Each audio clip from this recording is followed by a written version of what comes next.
So, good morning mga idol. So, narito po tayo na ngayon sa ating siling sigang para matingnan po natin kung pwede na po ito mag-harvest sa Friday mga idol. So, ito po yung main production namin ngayon, sili, sigang at saka labuyo. Lalo ng labuyo namin mga idol ay sa awa ng ating Panginoon ay baka magkaroon ng maraming production or harvest this time. So mayroon na nga itong uod mga idol, oh. So kailangan po natin itong isprehan ng medyo maganda klaseng chemical dahil sa uod nga nakita ko sa bunga nga kumakain mga idol. So shout out dyan sa mga farmer na nagtatanim ng sili. So magandang panahon ngayon, maulanin palagi pero alerto tayo sa punjay. So ngayon ay sayang mga idol. So ngayon titingnan po natin kung may bunga kasi mayroon po tayong deadline para harvesting this week Friday mga idol. So okay na pala idol, mayroon pala tayong makukuha, marami na palang bunga.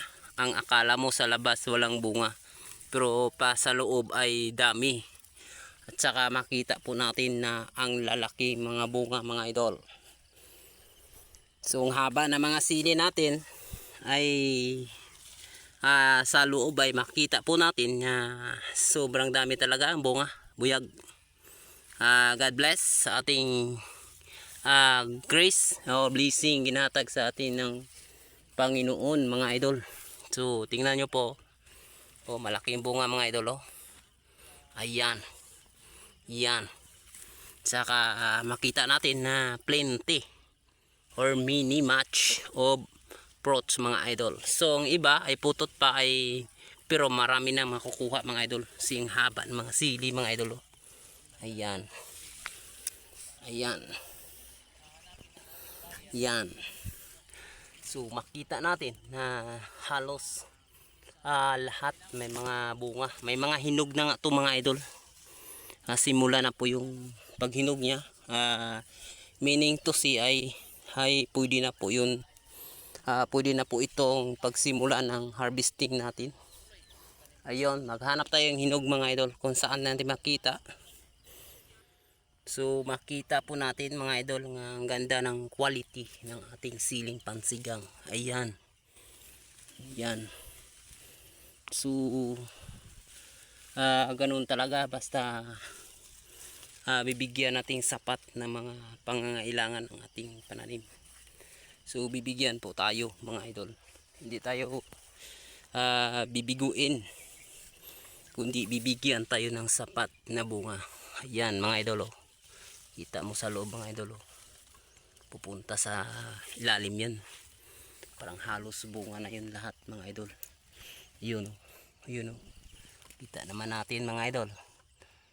It's very more. Yun mga idol, oh. Yan, oh. So hinog na nga idol. Ito po yung hinog niya mga idol, oh. Yun, oh. Diba? Ito yun hinog niya mga idol, oh. So ang ganda ng ating kalidad ng ating sili. Ayun. So kunin na po natin yung hinog kasi ito ay red chick. Hindi na po ito mabili mga idol. Ayun. Diba? Ang ganda. Yun mga idol. Yun, oh. Ang ganda ng hinog, oh. Yun, oh. Ang haba ng mga sili mga idol. Ibig sabihin nito ay magandang kalidad. So yun mga idol, oh. Makita natin ang bunga, oh. Ganda ng quality ng bunga ng ating sili ngayon. So magkaroon tayo ng magandang production this time mga idol. So halos nagbabaan na dito dahil sa bunga niya mga idol, oh. Yun, oh. Yung bunga natin mga idol, oh. Yan. Yan talaga.